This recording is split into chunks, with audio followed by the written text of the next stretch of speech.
Hello, I'm Dr. Cheryl Chavers, Domestic Violence Specialist with the Newport News Police Department. As Domestic Violence Specialist, part of my job is to bring awareness to domestic violence. Domestic violence is an issue that plagues all facets of society, and it's really important that we talk about this issue.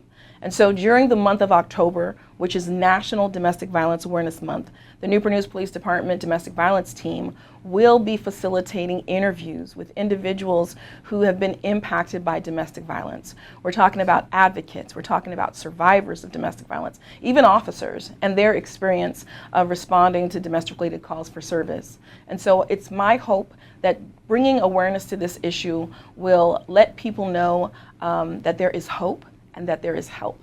And hopefully we will be able to save lives. Thank you for joining us on this journey. Hello, thank you so very much for joining us. We're glad that you're here. Can you tell us your name, a little bit about you, your background, where you work? Just share with the community a little bit about who you are. My name is Marquita Westray, and I am the craft coordinator for the Eastern region of Virginia. I have two reporting agencies, Norfolk State University and Virginia Department of Social Services. I have worked in the field of social work for closely about 25 years now. I've worked in the capacity of children who have entered into foster care. I've worked with biological families, and I've also worked with resource families. Now we call it resource families, but foster parents, to be more exact. So now I am training resource families as well as relatives who have been pretty much hit with tragedy. And so the children who have entered into foster care, we provide training for those relatives so they can be a placement option and a great resource for children staying connected with their families. That's awesome. Thank you so very much for being here, Marquita. It sounds like your life is filled with service and helping other people and ensuring that families get to live their best lives pretty much. So October is National Domestic Violence Awareness Month. Can you share with us why is this month of awareness so important? Oh, it is so important to bring an awareness to our communities. This is a pervasive issue that has been affected so many across different domains of gender, age, race, socioeconomic status. And so it is important for us to be able to bring an awareness for people to have an understanding and an education about what does domestic violence actually looks like, and know that it is crucial for us to be able to know how to prevent these things from happening in the future, and to bring that awareness for individuals who may feel shamed or may feel like they are in a solitude and they're feeling like they're by themselves. So that's why it is so important. Absolutely, and I thank you so very much for sharing. It's true, we got to do whatever we can to bring awareness to help people know that love should not hurt. Right. And it's my understanding, Marquita, that as a child, domestic violence really touched your life and changed your life completely. Are you willing to share with us a little bit about your story? Well, I was 8 years old. My mother was tragically taken away from all of us, and I say all of us because it wasn't just myself. It was her community. It was her family. It was her job. It was her high school friends, you know.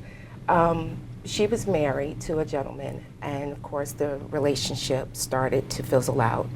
And as that protector, that mother bear that my mother was, I would have to say that I never witnessed any domestic issues between the two of them. She did very well at shielding me from that.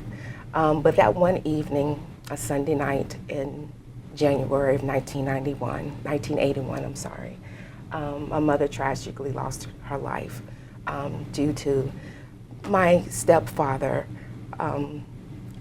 Basically, it is stated through research that, you know, when you try to leave the relationship is when the domestic violence really heightens up. So that's what happened.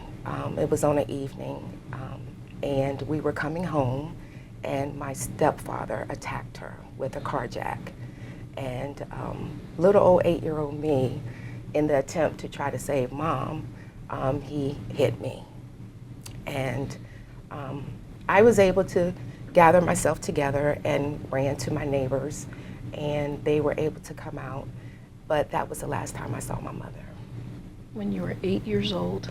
Yes. And so your life changed forever because of a senseless act of violence. Yes. That took your mother away from you. And so how were you able to cope at 8 years old, and what was it that helped you become the successful woman that you are right now? Oh, well, that's where the smiles come, because family and community.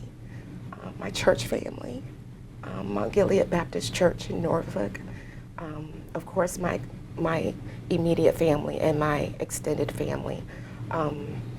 My pastor lived around the corner, so I remember at times that he would come to the house and he would pray before I would go to bed. As you can tell, it's still very deep, but I can say that strength of family, the connection, is really what has empowered me to be where I am today. Absolutely. Community is so important.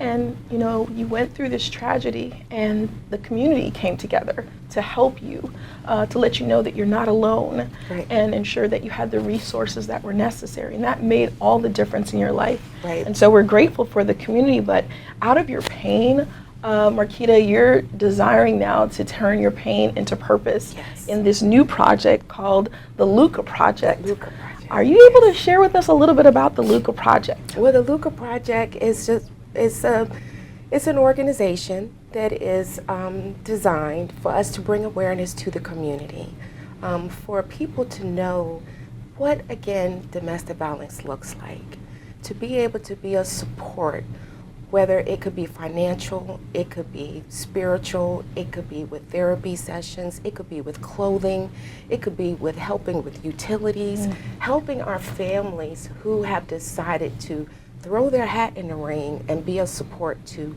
children who have been affected by domestic violence homicides from the death of a parent. And so we have foster care, which already provides an array of resources to family members, whether they're strangers or they could be families. But we have families that choose to, again, step up and be this support, because, you know, in many of our societies, taking care of our own is what we do. But in doing so, sometimes it can put some burdens, some financial burdens and hardships on the families, because they want to keep these children together. They want to keep the child connected with the family. And so we want to be able to help those families, as well as bring the awareness, and hopefully being able to be that support. The children will age into adulthood and be able to give back to the project and pay it forward to another family. That's true. And so we had an opportunity to kind of brainstorm about what this project should look like. What should it look like in terms of helping families who've experienced domestic-related homicides, helping the caregivers, helping the children. And so we came up with the name Luca, and Yes. Luca means bringer of light, but your mother's name, tell us Yes. your mother's My name. mother's name is Lucinda. Is Lucinda. Yes. And so we came up with Luca, you know, because it can represent a boy or a girl, and the origin of the name, bringer of light. And that's how I look at my mom all the time. She's my light. Absolutely, and you know, I know she would be so proud of you. And then the fact that you're able to give back and help someone else, help another boy or girl who is 8 or 4 or 5 years old and unfortunately have faced the tragedy of a parent being taken from them so tragically. And then I think about the caregivers too. They're grieving, Yes. and now they are there to provide support to children who are grieving. suffering. Yes. And so the Luca Project desires to provide support, let these families know that they're not alone, that the community cares about them beyond the immediacy of their loss, and that there are resources to be able to help them. So we're excited about the Luca Project. We're asking, of course, for the community's help that we can support these families. So tell us a little bit more, Marquita, as we get ready to close our interview. And I do want to thank you so much for being so brave, so strong, and sharing your story. I know it will touch the community's heart as they've heard what you had to share. Tell us a little bit about, families who went through what you went through. Someone who's watching this, what would you say to them to give them some hope and some inspiration? Oh, trust in God, trust in your loved ones, and be willing to receive the help. With domestic violence, it comes with a lot of shame. A lot of people are very fearful. A lot of people don't feel that people will actually follow through. And so we want the community to understand that we are here to help them, and that with this support, with this village, because I would consider the Luca Project to be a part of the village, trust the process, trust God, and be open to receiving help, because everyone needs it. Everyone does need it. Everyone needs help. You're right about that. Thank you so very much. And if you want more information about the Luca Project, feel free to send an email to me, Cheryl Chavers, Domestic Violence Specialist at the Newport News Police Department, at nnpddvteam@nnva.gov, and I'll be happy to share more information with the community about the Luca Project. On October the 17th in Newport News, we are having a private reflection and reception dinner to honor the families of those, unfortunately, who have experienced the loss related to a domestic-related homicide. We were bringing the caregivers together. We're bringing the children together. We want to honor and illuminate the lives of their loved ones. And so we're pleased about this project that's being sponsored by the Newport News Police Department and, of course, the Newport News Police Foundation as well. So thank you so very much for partnering with us, and we're hoping that the message that is shared today will touch the lives of others in our community. Thank you, Marquita. Yes, thank you, Dr. Chavers.